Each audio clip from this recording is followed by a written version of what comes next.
There are moments in air combat when a pilot understands, with sudden and irreversible clarity, that survival has already begun to slip beyond his control.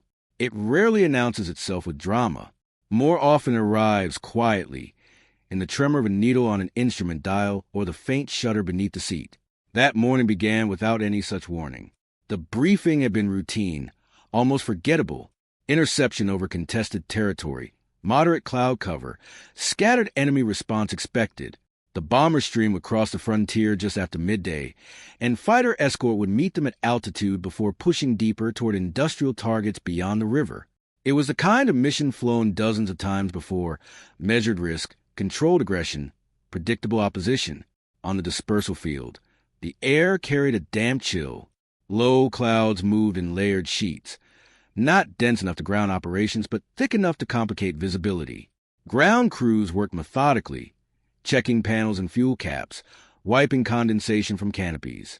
The pilot walked around his aircraft with practiced familiarity, gloved hand brushing riveted aluminum, eyes scanning for irregularities. Nothing appeared unusual. The engine had performed reliably in previous sorties. Oil levels were normal. Control surfaces responded cleanly under pre-flight checks. He climbed into the cockpit with a steady calm of repetition, fastening harness straps, adjusting rudder pedals, testing throttle resistance. When the engine ignited, its roar felt strong and reassuring, the vibration firm, but even. Takeoff unfolded in disciplined sequence.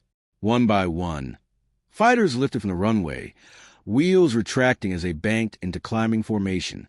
The sky ahead opened in pale gray layers, sunlight diffused behind thin cloud. Radio chatter remained concise and professional. Heading adjustments, altitude confirmations, fuel status. Below them, the countryside dissolved into a patchwork of fields and roads. As they approached the rendezvous point, the distant silhouette of the bomber formation emerged, dozens of heavy aircraft holding steady course, contrails faint against the upper air. The escort fighters slid into protective arch around them, climbing slightly higher to watch for incoming threats. Enemy contact came as predicted, though sooner than anticipated. Dark specks gathered along the horizon, tightening into formation as they advanced. The pilot eased the throttle forward, engine note deepening as his aircraft gained speed. He felt the familiar shift inside his chest, the controlled narrowing of focus, peripheral concerns fading. The first pass unfolded in disciplined aggression, friendly fighters breaking toward the intercepting force while bombers held their line. The sky fractured into crossing vectors and spiraling contrails. It was during that first engagement that the subtle change occurred. At first he thought it was turbulence, an uneven ripple through the airframe. Then his eyes flicked instinctively toward the instrument panel. The oil pressure gauge trembled lower than expected, not dangerously low, but wrong. He adjusted throttle, slightly listening. The engine note carried a faint roughness now, a staccato irregularity beneath the dominant roar. He told himself it could be temporary fluctuation. Combat conditions often strain machinery. Yet, within seconds, the needle dipped further. Vibration intensified, traveling up through the seat and into his spine. The aircraft's climb rate softened, nose requiring more careful coaxing to maintain altitude. He toggled the radio briefly, reporting minor engine trouble while still in position. His squadron leader acknowledged, but could offer little immediate assistance. Around him, the fight tightened. Enemy fighters pressed toward the bombers, exploiting small gaps in escort coverage. Turning back now would leave an exposed corridor through which they could strike. He reduced throttle to preserve pressure, sacrificing speed he could ill afford to lose. The engine responded unevenly, as though resisting restraint. Oil temperature crept upward. A thin scent of heated lubricant seeped faintly into the cockpit. He recalculated silently. Distance to friendly lines. Altitude buffer. Fuel reserves. If the engine seized completely at this height, glide range would barely carry him across hostile ground. Yet abandoning the formation would shift pressure onto already strained escorts. An enemy fighter streaked across his forward view, tracer rounds flashing past the bomber line. Instinct overrode doubt. He banked sharply, forcing the damaged engine to answer demands it was no longer built to meet. The response came sluggish but sufficient. He fired a controlled burst, driving the attacker away from his target. In that moment, his aircraft ceased to be merely his own responsibility. It became a thin segment of a wider shield holding the bombers intact. The vibration worsened as he leveled out. The oil pressure needle hovered near a critical threshold. Every adjustment felt amplified. Too much throttle risked catastrophic failure. Too little surrendered altitude irretrievably. The sky seemed to constrict. Cloud layers closing in as enemy formations regrouped for another push. Friendly fighters darted in defensive arcs, but gaps appeared wherever mechanical weakness slowed response. He felt no surge of panic, only a tightening gravity of decision. Training emphasized survival, preservation of aircraft, calculated withdrawal when systems faltered. Yet doctrine also understood consequence. The bombers behind him carried crews who relied entirely on the integrity of the escort screen. A single weakened point could unravel the formation's defense. The engine coughed once, a sharp jolt that rattled the canopy frame. He steadied the aircraft, easing pressure on the controls. Smoke did not yet trail behind him, but the scent of heat grew stronger. Ahead, another cluster of enemy fighters angled toward the bombers, sensing opportunity in the shifting geometry of the fight. He recognized that his mechanical margin was shrinking with every passing second.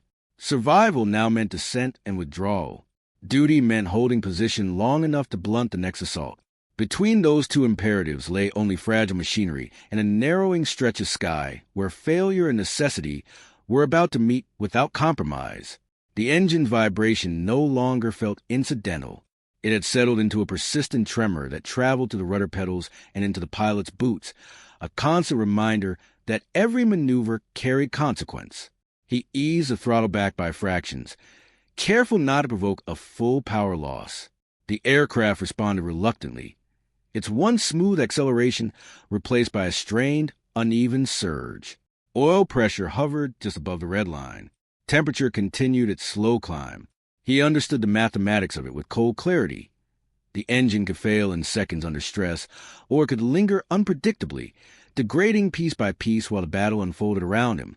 The bomber formation held steady several thousand feet below, engines droning in disciplined unison as they pushed deeper into hostile airspace. Their rigid geometry depended on the fighters above them. Gaps invited attack. He adjusted his position slightly aft and higher, conserving altitude where possible. Each climb now demanded patience. The aircraft no longer leapt upward when he pulled. It clawed instead, as if burdened by invisible weight. Enemy fighters began to sense the imbalance. One of them veered toward his sector, probing with cautious aggression, testing whether the faltering escort would yield. He rolled gently into a defensive turn rather than a hard brake, unwilling to strain the engine with abrupt throttle input. The enemy pilot closed distance, tracer fire stitching through open sky behind him. He resisted the instinct to dive immediately, knowing that surrendering altitude too early would compromise the bomber's shield. Instead, he used geometry, shallow angles, subtle adjustments, forcing the attacker to overshoot. The maneuver lacked the crisp authority he would have preferred, but it held. The enemy fighter flashed past, climbing away to reposition. Radio traffic thickened. Overlapping voices layered with static. Squadron leaders called out vector changes as new enemy formations appeared from the cloud banks. Reports of damage filtered through. Fuel leaks, jammed guns, one bomber trailing smoke but maintaining course. The pilot keyed his microphone briefly, acknowledging reduced engine output. The response came sharp but measured. Hold position if able. Disengage only if necessary. No one could afford to spare another fighter to cover his section. The escort screen was already stretched thin. Fuel consumption became another quiet pressure. Lower throttle conserved oil stress but prolonged exposure. Higher throttle offered maneuvering authority at the cost of mechanical survival. He watched the fuel gauge as carefully as the oil needle. Combat power settings drained reserves quickly, yet lingering too long at suboptimal speed risked isolation. The sky no longer felt expansive. It felt segmented, fractured into pockets of threat and fleeting safety. An enemy appeared descended from above, coordinated and deliberate. He saw their approach early, the slight glint of sunlight on wings betraying their angle. He transmitted a warning, but his own aircraft lay directly in their path. He could not climb to meet them without pushing the engine toward seizure. Instead, he banked downward in a controlled descent, drawing them away from the bombers. The maneuver exposed his vulnerability, yet it redirected their attack vector. Tracers reached for him, passing uncomfortably close to canopy. The engine shuddered as he advanced the throttle just enough to avoid becoming an easy target. The first attacker overshot again, misjudging his reduced speed. The second adjusted more effectively, sliding into firing range. The pilot tightened his turn gradually, careful not to induce a stall. The aircraft responded sluggishly, controls heavier than before. He fired a brief burst not to destroy, but to disrupt, forcing the attacker to break formation.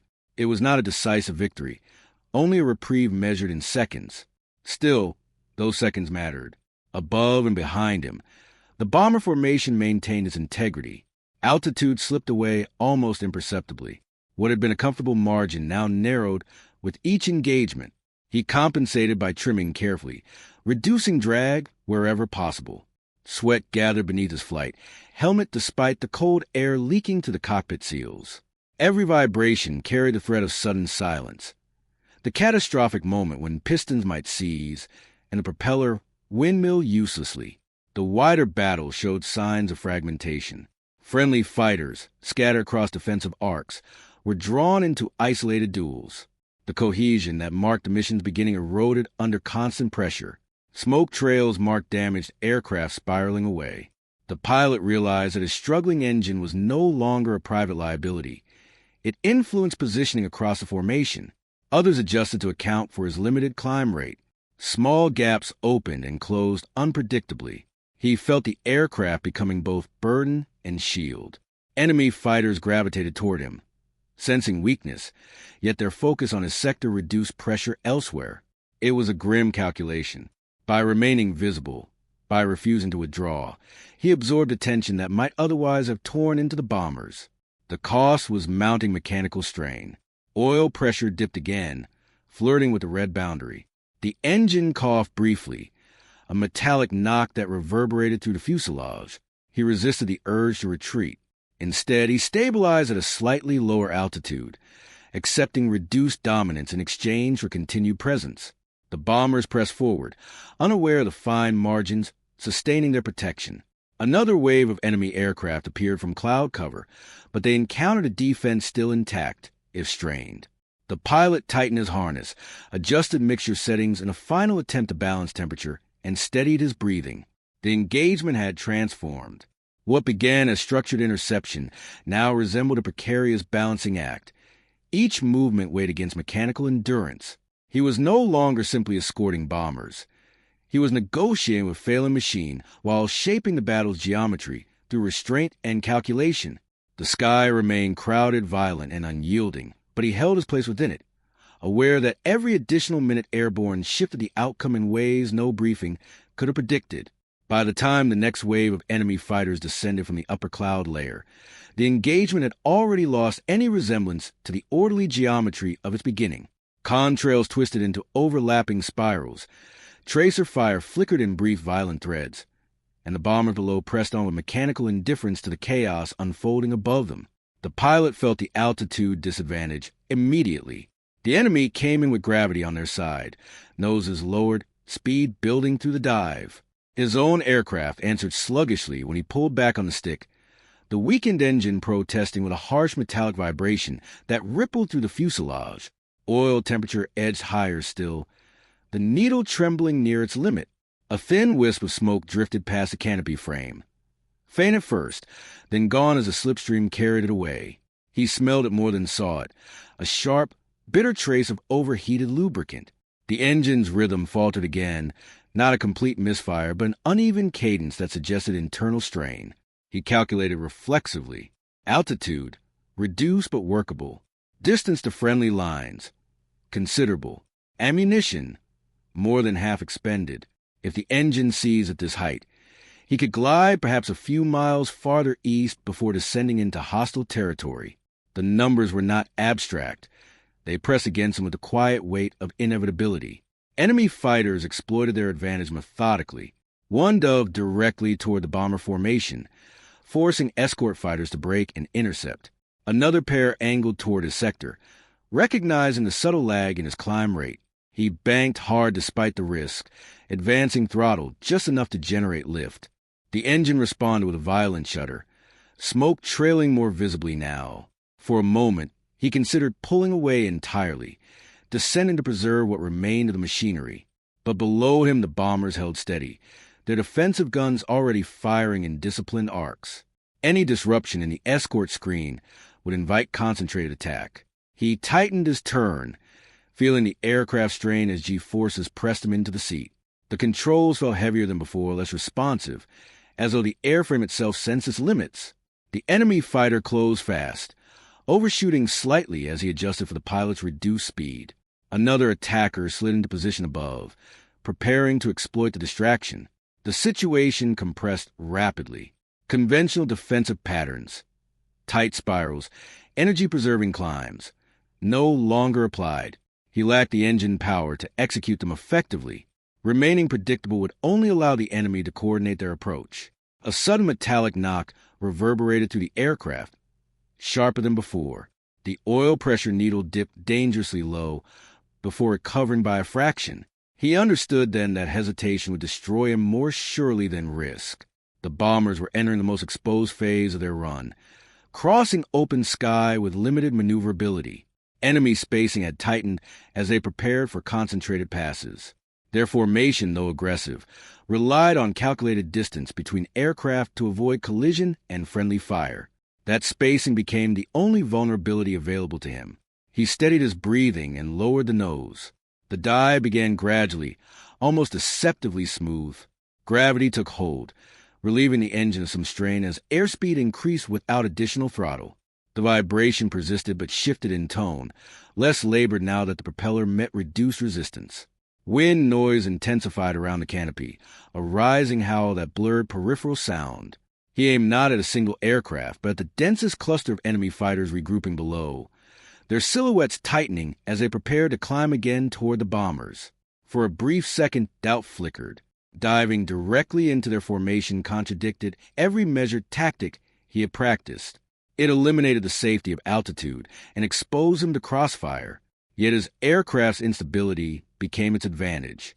The smoke trailing behind him and the erratic angle of his descent made his path difficult to predict. Enemy pilots, expecting a faltering escort to withdraw, reacted a fraction too late. He entered their formation at high speed. The sky fractured into overlapping shapes, wings flashing past the canopy, tracer lines streaking in uncertain arcs as pilots broke instinctively to avoid collision. He fired short, control bursts not to score deliberate kills but to magnify confusion. One enemy aircraft banked sharply, nearly colliding with another. Spacing collapsed. Carefully coordinated attack vectors dissolved into evasive maneuvers. The dive carried him through the center of their formation and beyond it. He pulled back with measured force, careful not to overstress the weakened engine during recovery.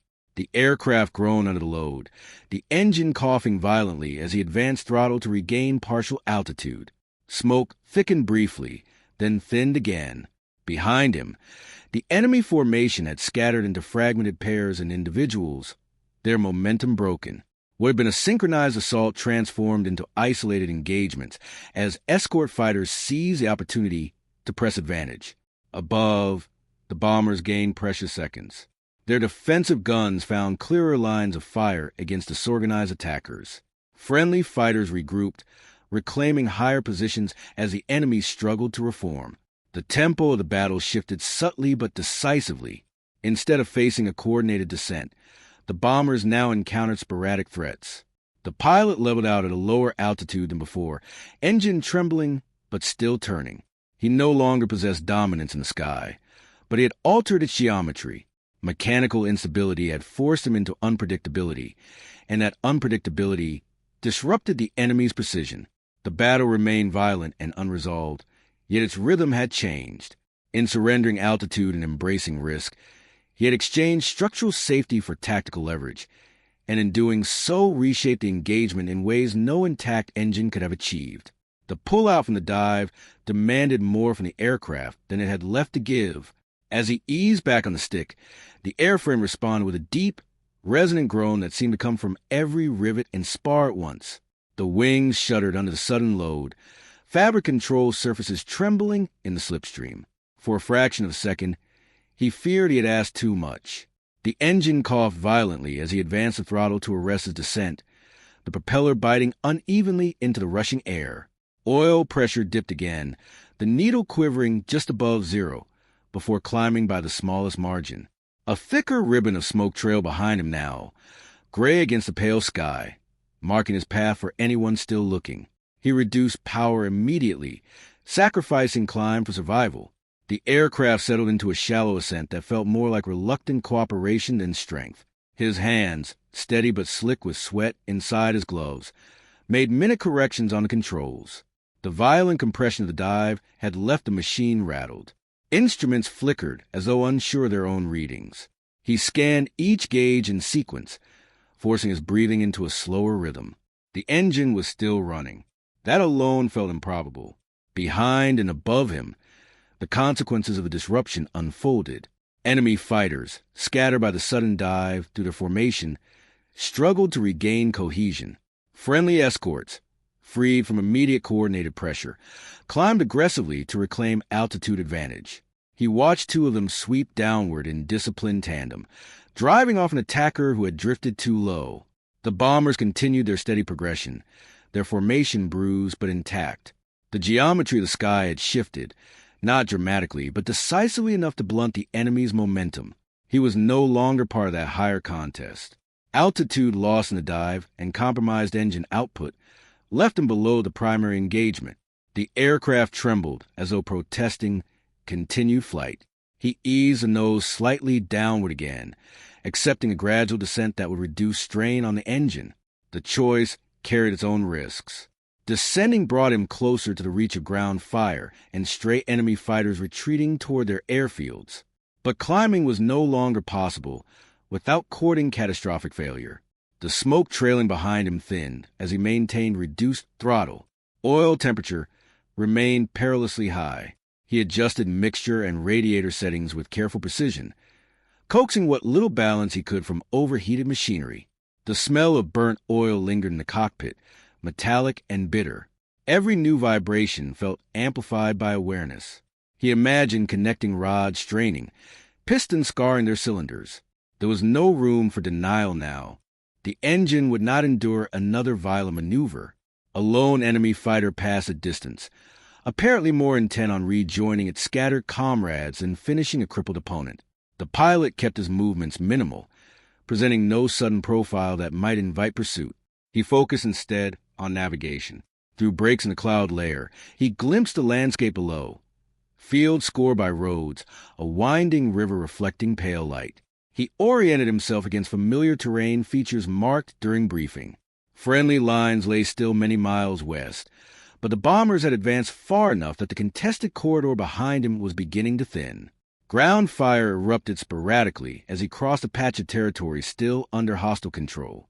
Black bursts of flak blossomed below, poorly aimed but persistent. At his reduced altitude, the threat felt intimate. He wove gently, not daring sharp evasive action, trusting irregular movement to spoil precise targeting. Each explosion thudded faintly through the airframe. Concussions felt more than heard. The engine sputtered once under the combined strain of vibration and heat. He lowered the nose slightly again, trading altitude for engine stability, allowing airflow to cool the overheating components. Minutes stretched with uncomfortable elasticity. Combat noise receded behind him, replaced by the steady rush of wind and the uneven pulse of the engine. His world narrowed to instrumentation and horizon line. Fuel levels approached a margin that would have been routine under normal conditions, but now carried heavier implication. A forced landing short of friendly territory would undo every gain purchased in the sky above. At last the terrain below began to change. Defensive positions aligned in patterns he recognized from maps and prior missions. Smoke columns marked artillery positions deeper inland. The absence of flak felt almost surreal. He crossed over a river that signaled the boundary of Allied control. Only then did he allow himself to ease the throttle back further, accepting a steady descent toward an airfield identified during briefing as an alternate landing site. The engine's final protest came as a harsh, grinding vibration during approach. Landing gear extended with reluctant clatter. He held the glide path carefully, unwilling to risk a go-around should the engine fail entirely. The runway rose toward him in muted brown and gray. Touchdown arrived with a jolt that traveled up to the compromised airframe, but the aircraft remained intact.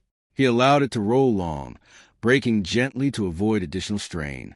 When the engine finally died, it did so not an explosion, but an exhausted silence. Ground crews ran toward the smoking aircraft as he unfastened his harness. Stepping down onto solid earth, he felt a delayed tremor of adrenaline leave his legs momentarily unsteady. Above, distant contrails marked the bomber formation's return path. Reports filtering through the airfield confirmed that the mission had held. Losses were real but contained. The enemy assault had faltered during the critical phase of the run.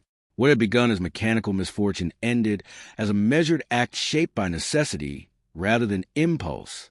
The dive had not been heroic in conventional sense. It had been an acceptance that preservation of the larger formation outweighed preservation of the machine. Standing beside the silent aircraft, its engine cowling streaked with oil and smoke residue, he understood that the battle's outcome rested not on spectacle, but on those narrow moments when risk was chosen deliberately and carried through to its consequence.